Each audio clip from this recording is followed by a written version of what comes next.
LSU has been on a heater when it comes to recruiting this last month or so. And in this video, we got LSU insider Shea Dixon on to talk about who could be next for the Tigers.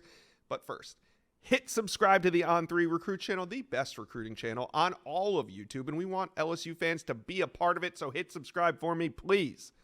All right. Bring in Shea Dixon from the Bengal Tiger and Shea DJ Pickett. Wow, what a recruitment that ended up to be. He picks the Tigers. Now, let me give the fans a little behind the scenes on this one because DJ Pickett announced his decision live on the On3 Recruits channel on Wednesday night at 7 p.m. Eastern. And boy, were there some rumors going on, Shea, all day long. And you called me that morning and said, Josh, he's going to LSU. I know the insiders have their picks all over the place. But, Shea, I don't want to say you were in a panic, but the juices were flowing because, and I get it, you had the answer. You knew he was going to LSU, but all the insiders, everybody else is predicting Miami or Oregon, and here you were with all the intel. What did it feel like in the moment when you knew he was going to LSU, yet everybody else predicting him elsewhere? I don't think I believed it until he joined your show and put on the hat and threw up the L.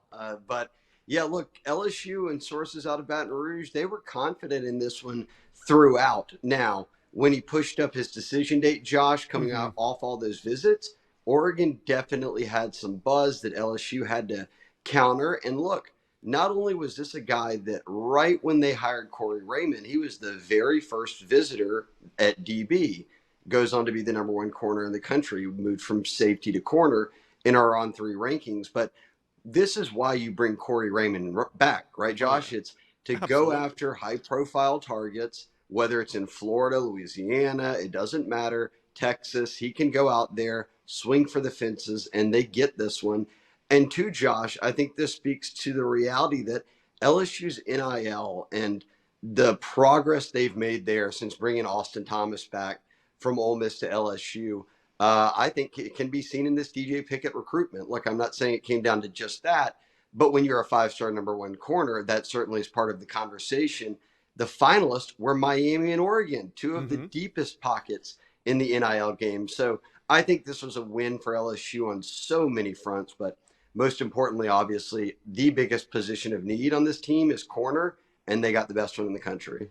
All right. And then this Saturday, so just 5 days later, Derek Meadows from Las Vegas, Nevada. To me, honestly, I know we talk a ton on this channel about Kaliq Lockett and Jamie French and DeCorian Moore and Vernell Brown III. But Derek Meadows, I mean, they don't build a lot of wide receivers like him. 6'6", 205 pounds. This is a mammoth pickup for LSU. I mean, I think this one flew a little bit under the radar, but how did they land Derek Meadows? And then what is next for LSU at the wide receiver position?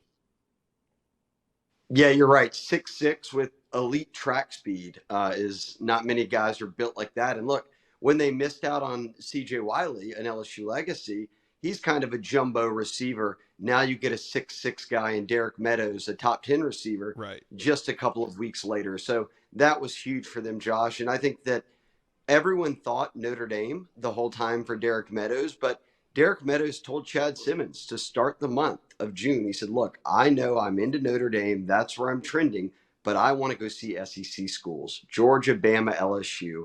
LSU was obviously able to pitch him on coming in, having a big role, being part of a class that includes Bryce Underwood. And it should be noted here, Josh, yes, he is the number one player.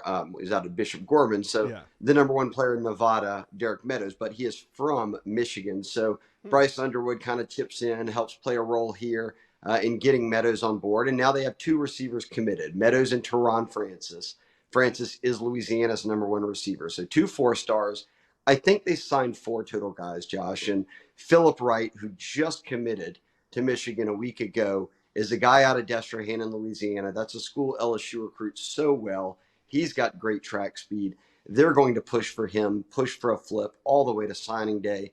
And then it's sort of a roll of the die. Do they come up with a Kaliq Lockett or a Jamie French? I don't know at this stage, but both those guys announced in August.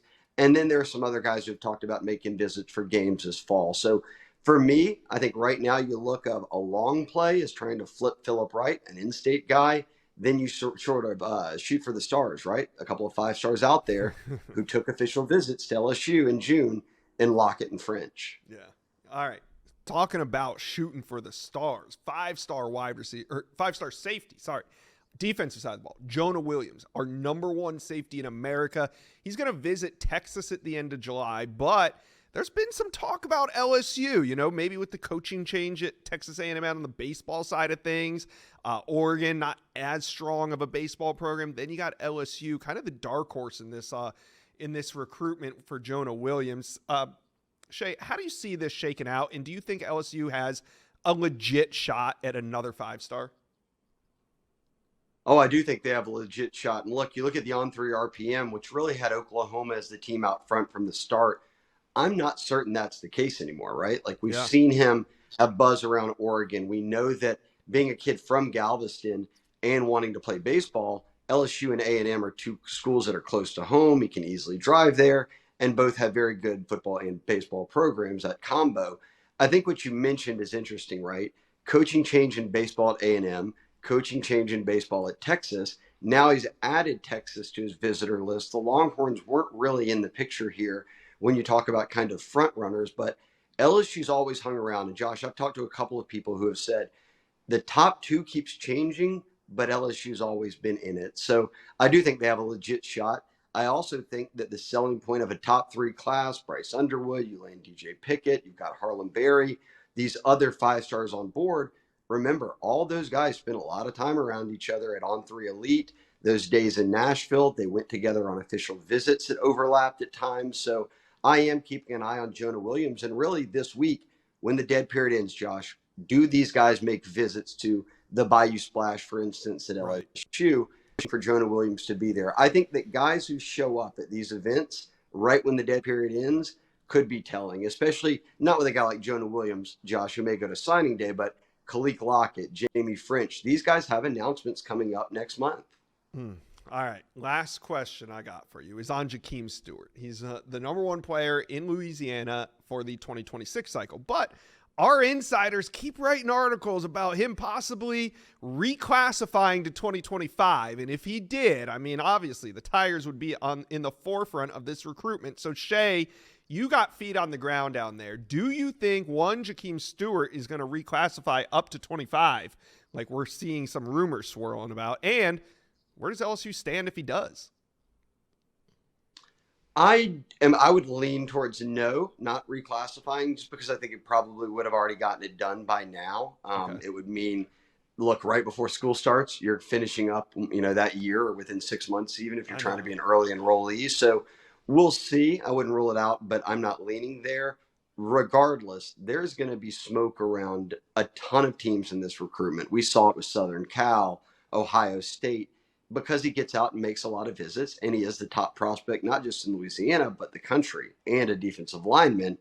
That's a priority, right? So for me, I think it boils down to this. He's a St. Aug kid. He's in New Orleans. Frank Wilson's at LSU. He's running recruiting, not just for the program, but running the city. I don't think they let a kid like Jahkeem Stewart get out of New Orleans. Now, is this one where he commits somewhere and they later flip him, or they get him, they have to hold on to him, or does he wait until signing day? I think all those are, possibilities are in the cards, but I'm still going to say that at the end of the day, I think that LSU is the team to beat for Jahkeem Stewart. Wow. What? That would be pretty crazy, though, if he does reclassify. So we'll just keep an eye on that as we get closer and closer to the fall. Shay Dixon from the Bengal Tiger, man, what a week it's been for LSU recruiting. And you, my friend, you were all over that DJ Pickett stuff. We appreciate you dropping by the Inside Scoop today.